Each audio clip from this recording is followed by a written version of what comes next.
Hello, good evening. Hello, good evening everyone. Welcome to our bedtime devotional for girls. Ano yan na po day 240 sa ato ang devotional. So today is Wednesday and it's September 18, 2024.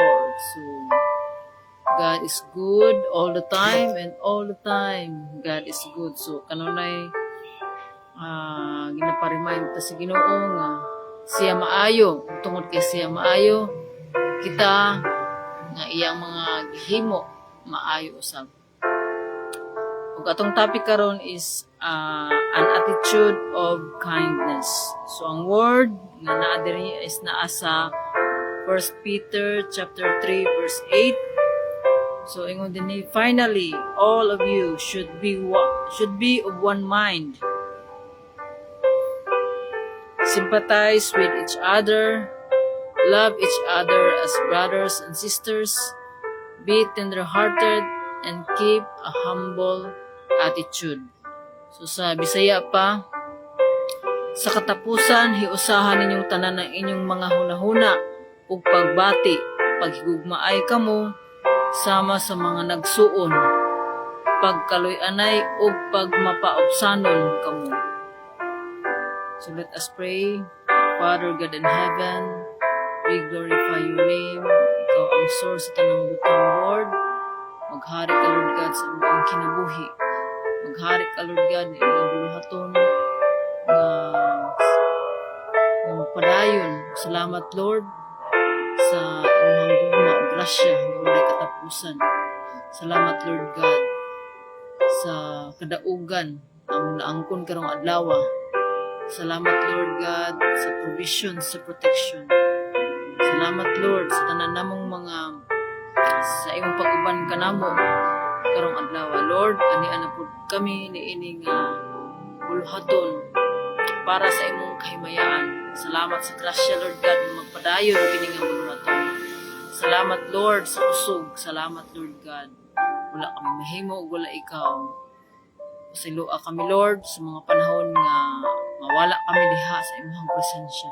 Nabangi kami, Lord God, nga among ibutang among focus diha kanimo ug kang Kristo lamang. Lord, puna kami sa imong balaang espiritu, puna kami, Lord, sa kaalam ug kahibalo nga makasabot kami, Lord, sa mensahe nga imong ipadayag dinhi kanamo.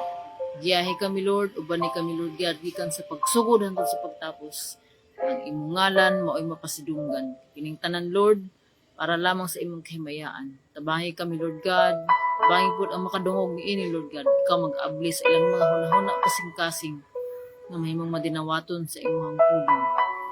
Aron makahatag kini og paglaom, kabag-uhan ug kalipay sa mga tao nga wala pa diha sa imong tiilan.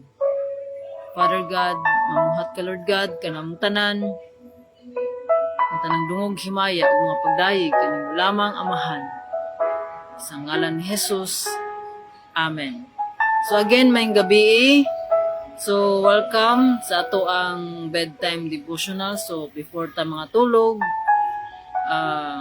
atong tagaan og gamayng higayon ang pagtuon sa pulong sa Ginoo.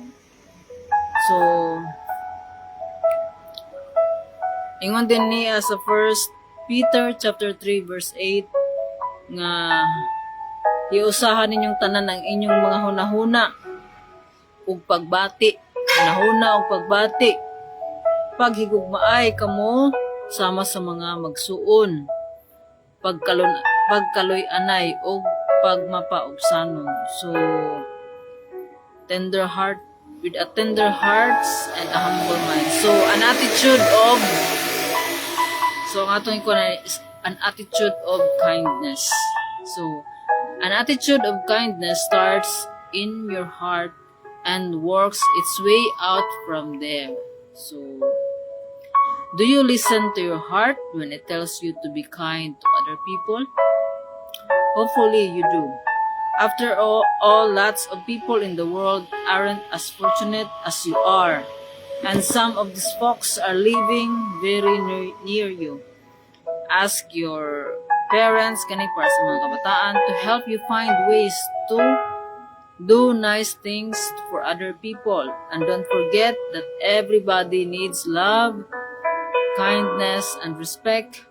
So you should always be ready to share those things too. Kindness. So, kung atong ano niyo, ang kaning kindness, ang definition sa love, nasa 1 Corinthians chapter 13, verse 4, love is patient and kind. So, mo ka na, ang gugma, mao kini nga, ang gugma,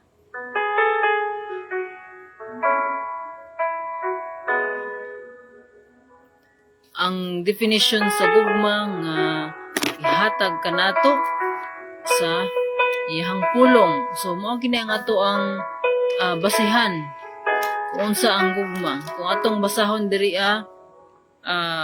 kay na magiskot man ta og an attitude of kindness. Unsa man ning kindness?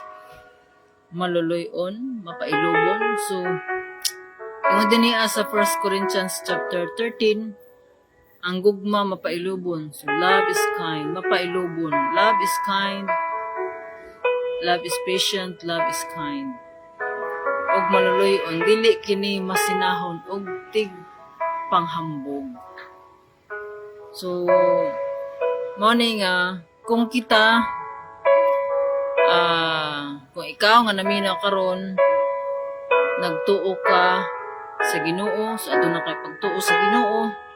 So, imong gidawat si Jesus as your Lord and Savior.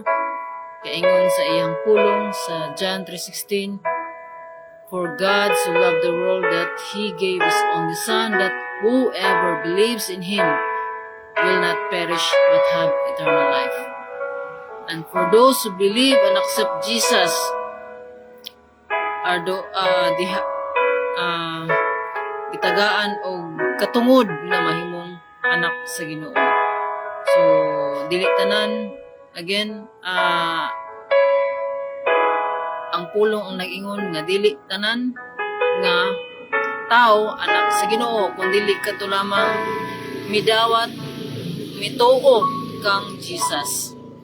So, mo kini nga ang gitudlo sa Ginoo, kung mituo ta og madawat kang Jesus, ighatag niya ang balaang espiritu, mao kini ang magtabang kanato para mahimo tang successful sa ato ang kinabuhi. Mo ni maghatag kanato og kanang conviction to do good and godliness para mabiyaan nato ang ato ang mga sayop ng mga binuhatan.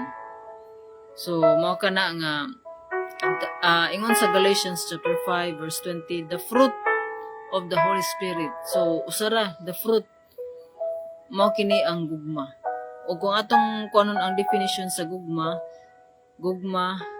love is patient and kind. So, mapailubon og maluluyon. Love is patient and kind. So, ingon sa the fruit of the Holy Spirit is love, joy, peace, patience, kindness, goodness. So, mao kini sila nga kung kita tinuod ta nga nagtuo diha kang Kristo, nagud tay pagka maluluyon, kind, pagka maluluyon sa ato ang isig katao. So, mao na siya nga diha na to pud mailhan nga kanang nga aduna tay gugma. Kay kung atong balikon kung unsa ang ato ang purpose, ato ang kinabuhi is to love God. Ingon sa iyang pulong nga naa sa Luke chapter 10. Hindi ko makuan ha. Luke chapter 10. Kung aduna mo yung mga Bible, ayaw ninyo nag tipig-tipigi, ablihi ka na o basahan. Luke chapter 10 verse 27. So, dinhin na to mabasa kung unsa og how do we inherit eternal life. Unsa pud ang ato ang purpose ato ang kinabuhi.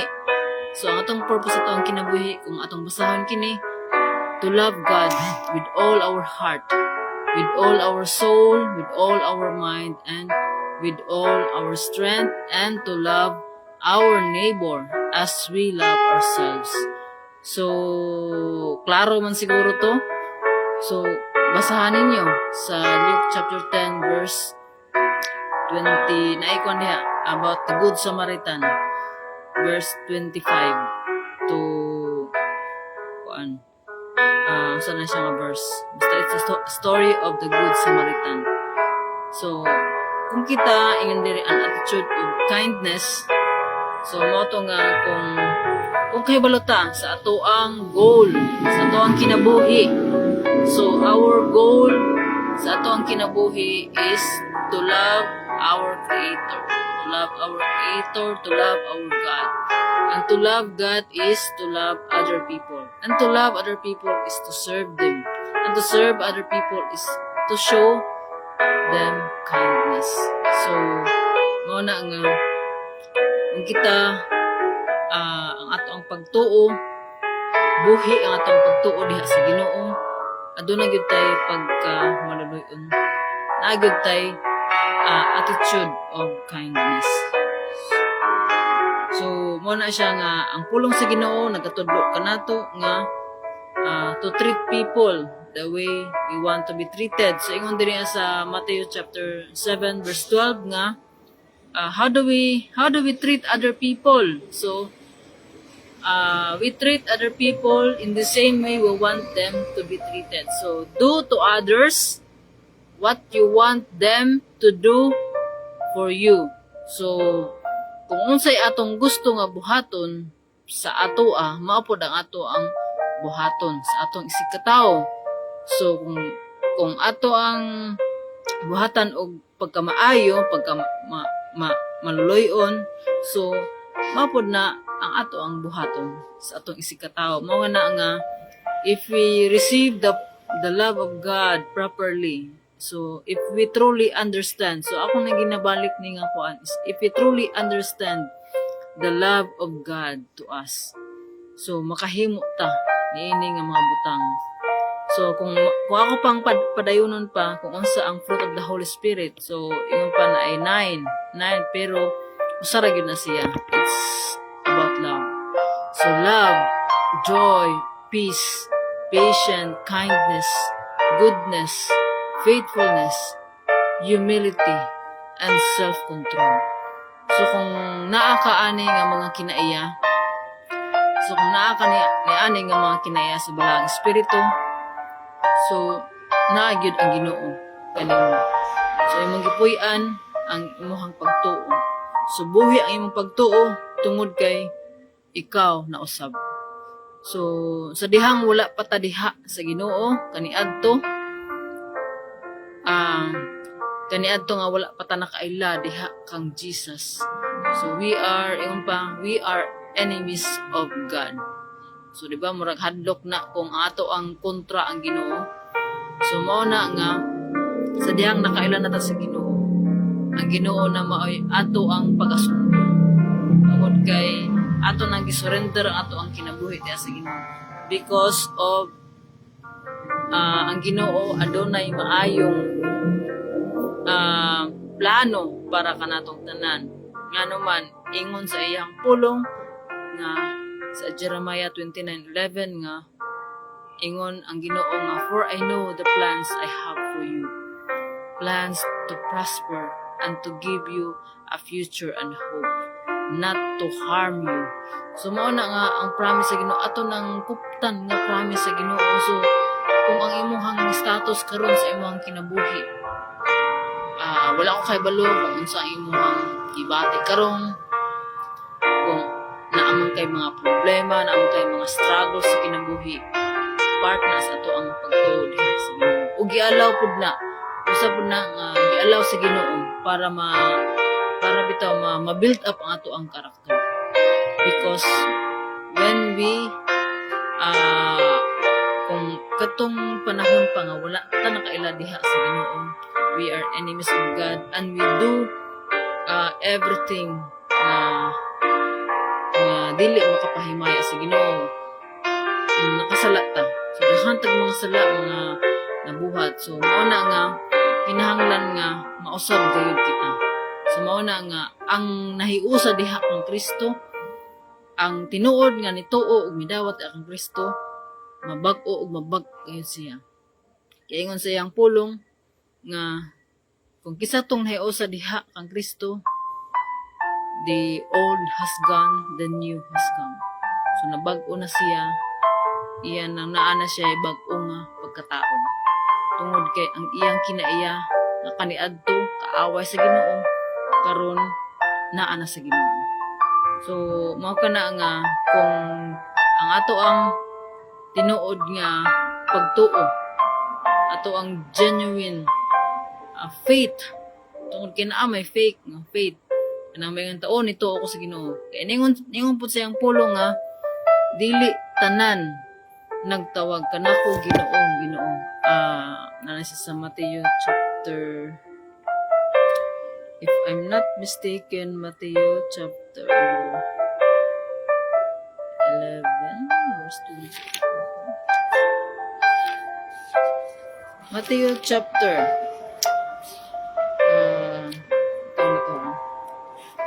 dili tanan nagtawag nako Ginoo, Ginoo, maoy makasulod sa gingharian sa Dios. Dili kadto lamang may buhat, kadto lamang may misunod sa iyahang kabubuton. So mao to nga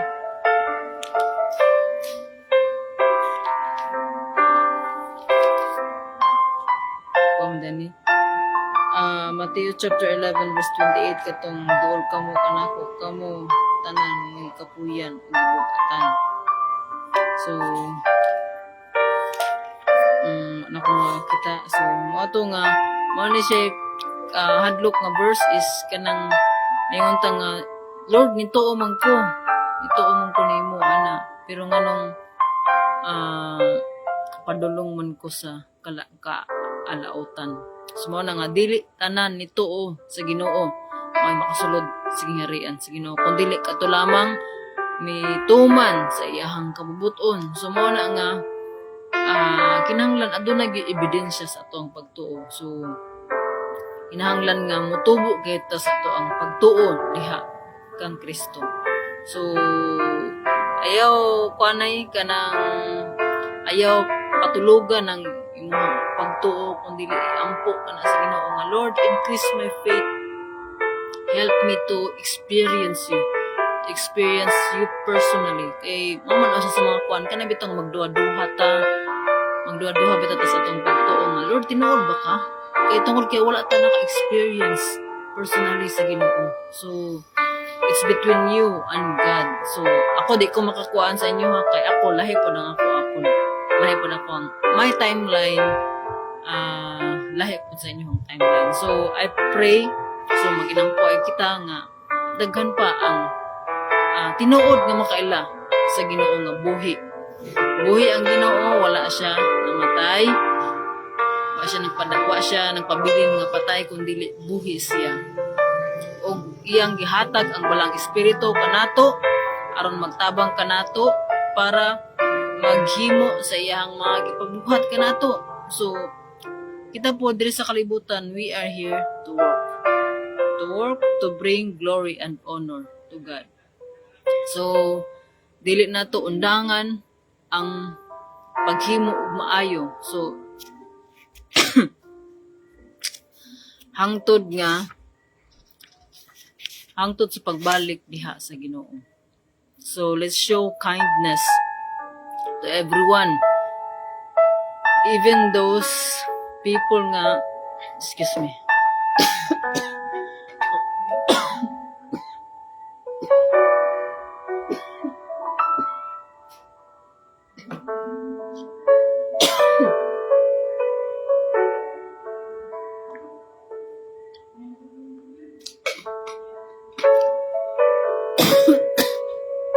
So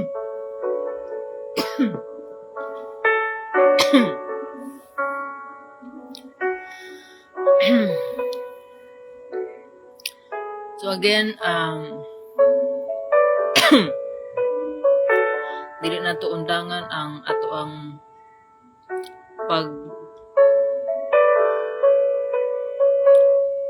paghimo og maayo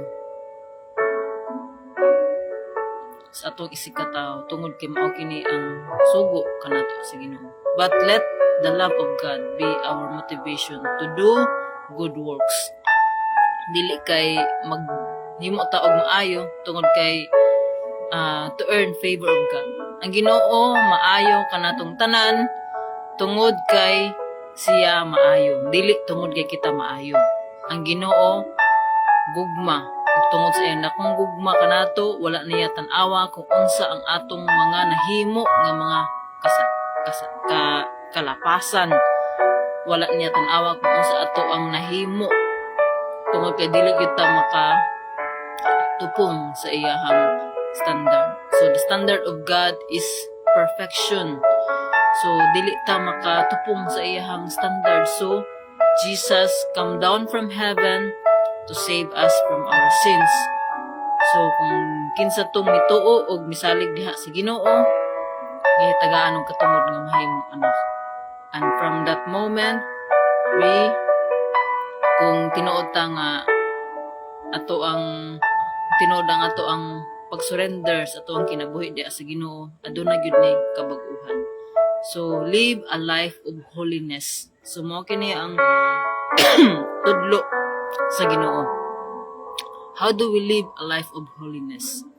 So mao kini nga it's very very important to read and study the word of God day and night and obey everything that what is written on it, and we will be and tagaan ta og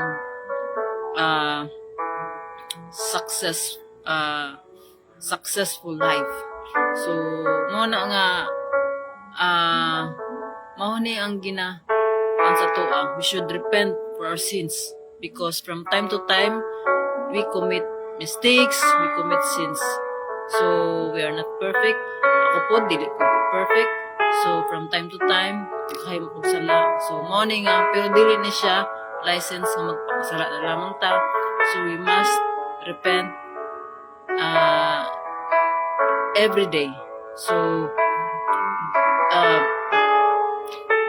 lahi man ang tao nga nagpakasala o nakasala. So kung tinuod ta nga iya na sa Ginoo, malikayan na nato, mabiyaan na nato ang ato ang mga sala. So daghantag mga nahimo nga mga sala, na mga sala nasa secret. Pero kanang naa sa secret mangibuhat nato kana dili gid na matago sa Ginoo. So walay matago sa Ginoo. Even our intentions, our motives kabalo ang Ginoo. So mao kini ang importante is unsa ang ato ang relasyon diha sa Ginoo. If we have truly kana bitawng naatay relasyon diha sa Ginoo, at the end of the day, what is important is our relationship with God. So kung kanunay bata nga naga-communicate kaniya o kanunay ba nga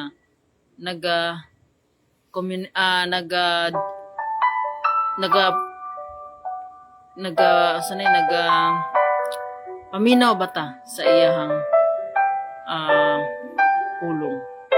So mako na ang let's study the word of God. So ingon ko sa kuan is napon ni sa pulong sa Ginoo, know the truth and the truth will set you free. So what is the truth? So Jesus is the truth. Jesus is the way, the truth and the life. So no one will come to the Father in heaven except through Jesus. So si Jesus lamang ang dalan padulong sa langit. So wala na ilain pa. So mao kana nga sa ato ang pagkinabuhi kanunay ang Christian life gitawag ta nga Kristiyano tungod kay kita follower ni Jesus Christ. So mo kana sa ato ang pag-follow ni Jesus matag adlaw atong atong paningkamutan nga maparehata sa attitude ni Jesus. So ingon sa pulong niya, ingon ni Paul nga imitate me as I am imitators of Christ. So let's imitate the attitude of Christ. So ato ang topic ron is kindness. So ato ang sundon si Jesus. Mao na ni si Jesus diri sa kalibutan tungod kay para mapakita niya kung unsa ang kinaiyahan nga dapat natong sundon. So let's show kindness to everyone. So dili lamang tong mga ganahan nato kundi even to all people, to other people nga maski nakasala sa atoa, those our enemies, those people who hurt us, those difficult people sa atoang kinabuhi. So let's love everybody. Let's love our enemies. Mao kini ang sugo pud sa Ginoo. Ug makabuhat ni ana if we truly understand the love of God. So God bless and let us pray. Father God in heaven, kung salamat Lord sa imong pulong, sa imong pagtudlo kanamo Lord God to show kindness sa tanang mga tao nga naa sa among palibot. Tabangin kami Lord, dili kami makahimo niini. Maski sa amo ang mga tao nga lisod nga higugmaon. Tabangin kami Lord God, kay wala kami mahimo wala ikaw. Let your love Lord show to everyone Lord God nga pinaagi kanamo Lord God nga mituog misalig diha kanimo. Adunay mga tao Lord God nga mutuog ug misalig diha kanimo. Nga ikaw buhi nga angayan kanamo sa ligan Lord God. Lord, mag-istorya ka Lord God sa mga naminaw ni ini nga mensahe nga ikaw ang Ginoo nga maoy mag-aabli sa mga hunahuna o kasing-kasing mahimo madinawaton sa imong pulong. Tagay sila desire, Lord God, to know you more, Lord God, through your word. Kaya ikaw lamang Ginoo ang makahatag ni ini. Tagay kami, Lord God, sa among panginahanglan, Lord, sa kaalam o kahibalo, na makasabot kami, Lord God, sa imong mensahe, na imong ipadayag, na imong gihatag kanamo karong higayon. Dalaygon ka, Lord, imo ang tanang dungog ug himaya ug mga pagdayeg. Salamat sa imong pag-uban kanamo gikan sa pagsugod hangtod sa pagtapos. Kining tanan Lord para sa imong kahimayaan. Dalaygon ka sa pangalan ni Jesus. Amen. So mayong gabi, salamat sa inyong pagpaminaw. Ang Ginoo magapanalangin kanatong tanan. Good night and see you tomorrow. Bye.